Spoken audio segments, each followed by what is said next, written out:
Saudi Arabia adalah negara yang wilayahnya penuh dengan minyak bumi. Diperkirakan, negara ini memiliki cadangan minyak 267 miliar barel. Ini berarti 17% cadangan minyak dunia ada di Arab Saudi. Kelimpahan kekayaan minyak bumi ini menjadikan Arab Saudi menjadi negara dengan ekonomi terbesar di Timur Tengah dan masuk ke dalam daftar G20 alias 20 negara paling kaya di muka bumi, dan juga mendapatkan julukan negara adidaya minyak. Tapi tahukah kamu bahwa sumber daya alam yang berlimpah ini sebenarnya bisa juga menjadi sumber bencana? Inilah yang kemudian disebut sebagai kutukan sumber daya.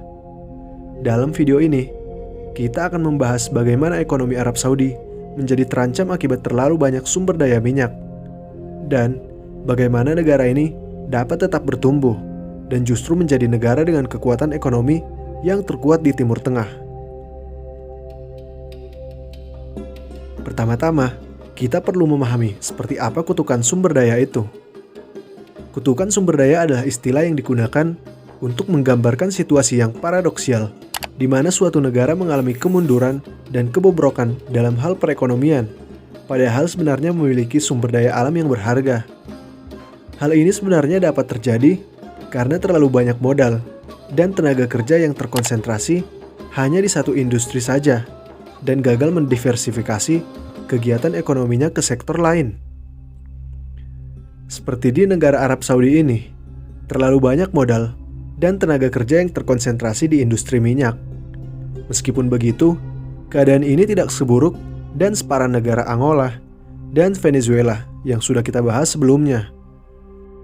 Sejak ditemukannya minyak dalam jumlah besar di Arab Saudi pada tahun 1939, pemerintah telah mengeluarkan uang dengan jumlah yang sangat besar untuk membangun kilang minyak di sana. Karena seperti yang kita tahu, minyak adalah salah satu sumber daya alam paling berharga. Ini sangat menguntungkan Arab Saudi di saat ini, karena perekonomian kita sudah sangat bergantung pada minyak. Tahukah kamu, pendapatan minyak saja menyumbang lebih dari setengah dari total ekspor negara itu. Sebagai konsekuensinya, kestabilan di negara itu menjadi sangat rentan dan dipengaruhi oleh pergerakan harga minyak dunia. Munculnya energi terbarukan juga sangat mengancam Arab Saudi. Sekarang sudah semakin banyak negara yang beralih ke energi terbarukan, seperti energi matahari, gas alam, dan angin. Ini akan sangat menekan permintaan minyak di masa depan. Inilah mengapa Arab Saudi sering dijadikan contoh negara yang mengalami kutukan sumber daya. Mengenai diversifikasi atau meningkatkan keberagaman model industri selain industri minyak, pemerintah sebenarnya sudah memikirkan hal itu.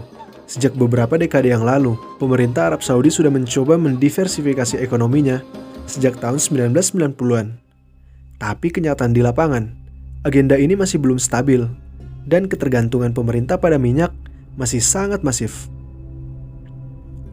Saat ini Arab Saudi sedang berusaha menjalani reformasi besar yang disebut Saudi Vision 2030. Program ini dirancang untuk mengurangi ketergantungan Arab Saudi pada minyak, mendiversifikasi ekonominya, dan mengembangkan sektor swasta seperti infrastruktur dan pariwisata, termasuk perbaikan untuk ibadah umroh dan haji. Untuk mengurangi ketergantungan pada minyak, mereka harus mencari sumber pendapatan alternatif dengan menaikkan pajak dan juga berusaha mengelola kekayaan negara seefektif dan seefisien mungkin. Faktanya, kekayaan negara Arab Saudi saat ini sangat besar, yaitu 400 miliar dolar. Pemerintah Arab Saudi sekarang sangat serius menjalankan program investasi, yaitu Sovereign Wealth Fund atau SWF, dan juga sambil menggeser fokus mereka ke sektor wisata. Karena kenyataannya, tamu Allah yang datang ke Arab Saudi untuk beribadah akan selalu ramai. Kira-kira ada 2 juta jemaah haji tahunan yang secara konsisten memberikan pendapatan sebesar 2 hingga 3 miliar dolar setiap tahun ke negara ini. Fun fact-nya, jumlah pekerja yang dipekerjakan untuk melayani jemaah haji sebenarnya sudah lebih banyak daripada pekerja di industri minyak. Agenda lain dari Vision 2030 adalah privatisasi bisnis milik negara. Ini berarti akan banyak usaha yang selama ini ditangani oleh pemerintah akan diberikan kepada swasta atau mungkin akan dikuasai oleh masyarakat Arab Saudi langsung. Program privatisasi ini diprediksi bisa mencetak 55 miliar dolar selama 4 tahun ke depan. Fantastis bukan? Privatisasi juga katanya akan mendorong inovasi di sektor-sektor lain selain minyak dan gas. Sebenarnya ada rasa khawatir bahwa langkah diversifikasi ini dianggap sudah terlambat. Apalagi di tahun 2020 harga minyak turun drastis dan aktivitas pariwisata di seluruh dunia berhenti. Program Saudi Vision 2030 ini dianggap terlalu ambisius oleh banyak jurnalis, dan memang terbukti kalau pertumbuhan sektor di luar minyak dan gas masih jauh dari kata berhasil.